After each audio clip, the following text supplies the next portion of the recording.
Hello नमस्ते, कैसे हैं सभी लोग। तो स्वागत है आप लोगों का फिर से मेरे YouTube channel nursing with Nikesh में।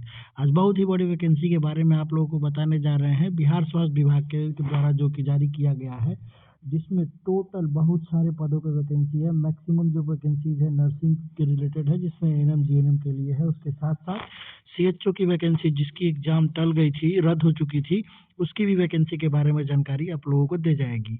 सबसे पहले बात करेंगे कि एएनएम के लिए कितनी वैकेंसीज है।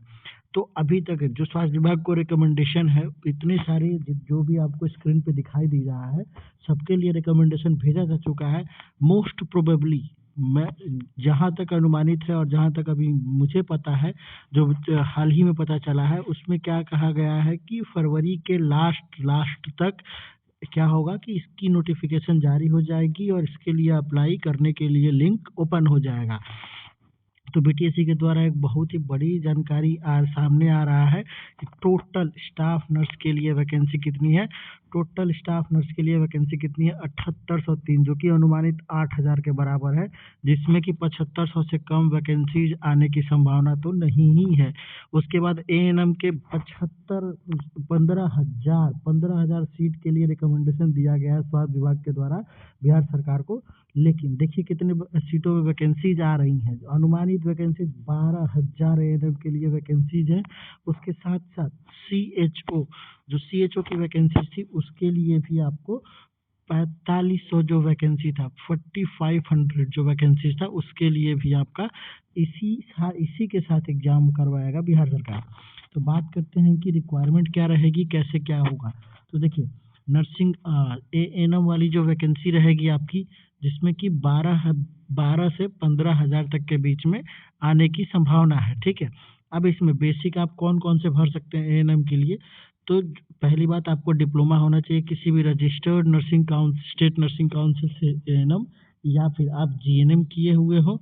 उसके साथ साथ बस मैक्सिमम यही, लेकिन प्रायोरिटी यहाँ पे बीएससी नर्सिंग वाले को दी जाती थी, लेकिन दूसरे राज्यों में है। बिहार में सिर्फ और सिर्फ एएनएम ही भर सकते हैं।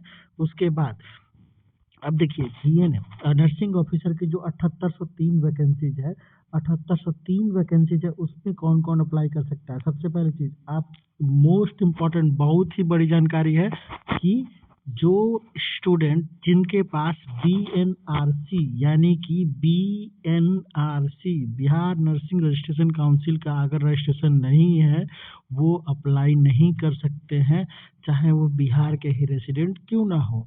तो जो लोग भी बाहर से पढ़े हुए हैं, बाहर के स्टेट से पढ़े हुए हैं, अपना रजिस्ट्रेशन बिहार नर्सिंग काउंसिल में करवा ले। ये रिकमेंडेशन इम्पॉर्टेंट है। ये बिहार सरकार के द्वारा नोटिफिकेशन में जारी हो जाएगा। तो पहले से ही बता रहा हूँ, आप लोग अपना रजिस्ट्रेशन बिहार नर्सिंग काउंसिल में करवा लें। उसके बाद दूसरा मोस्ट इम्पॉर्टेंट चीज़ कि एक नई नियमावली आने वाली है, जिसके लिए जो प्ली डाला गया था कि सिर्फ जीएनएम को नर्सिंग ऑफिसर के लिए अप्लाई किया जाए, बीएससी वालों के नहीं। जबकि बिहार सरकार इस पे कहने के बाद हुआ है कि बीएससी नर्सिंग किसी भी सर्टिफाइड या फिर रजिस्टर्ड या रिकॉग्नाइज्ड स्टेट मेडिकल फैकल्टी से कॉलेज, या फिर जीएनएम, ठीक है, जीएनएम के कोई भी छात्र भर सकते हैं।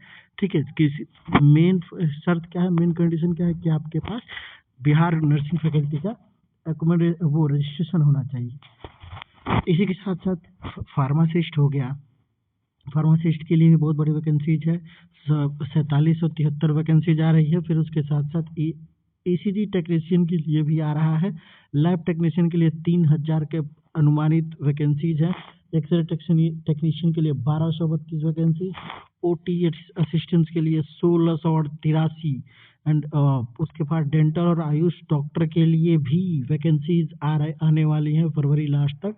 उसके साथ साथ नेत्र सहायक के बारे में भी वैकेंसीज आने वाली है। तो बहुत ही बड़ी वैकेंसी आने वाली है बिहार बीटीएससी के द्वारा, यानी बिहार स्वास्थ्य विभाग के द्वारा। तो इसके लिए तैयार रहिए, अपने सारे डॉक्यूमेंट्स को तैयार करके रखिए। मोस्ट इम्पॉर्टेंट, बार बार बोल रहा हूँ, बिहार नर्सिंग रजिस्ट्रेशन काउंसिल में अपना रजिस्ट्रेशन करवा के रखिए। सारे ओरिजिनल डॉक्यूमेंट्स बनवा के रखिए। जो भी OBC SC ST caste certificate है, उसको बनवा के रखिए। और सबसे इम्पोर्टेंट जो है, जो लोग फार्मेसी किए हुए हैं उनके लिए ये मैंडेटरी है कि फार्मासिस्ट पोस्ट के लिए अगर आप अप्लाई कर रहे हैं तो आपका college pharmacy council of India से रिकॉग्नाइज होना चाहिए। उसके साथ साथ जो CHO, लास्ट वन, जो लास्ट बात करते हैं CHO का, जो CHO का 4500 वैकेंसीज हमारे पास आया हुआ था, उस वैकेंसी का एग्जाम हमारे क्या हुआ था, कैंसिल हो गया था, जिसको री एग्जाम कराने का प्लान बिहार सरकार का फरवरी के लास्ट या फिर मार्च के फर्स्ट वीक में अनुमानित है और इससे आगे नहीं जाएगा। जहाँ तक मुझे जानकारी है कि मार्च तक सबको क्लियर करना है।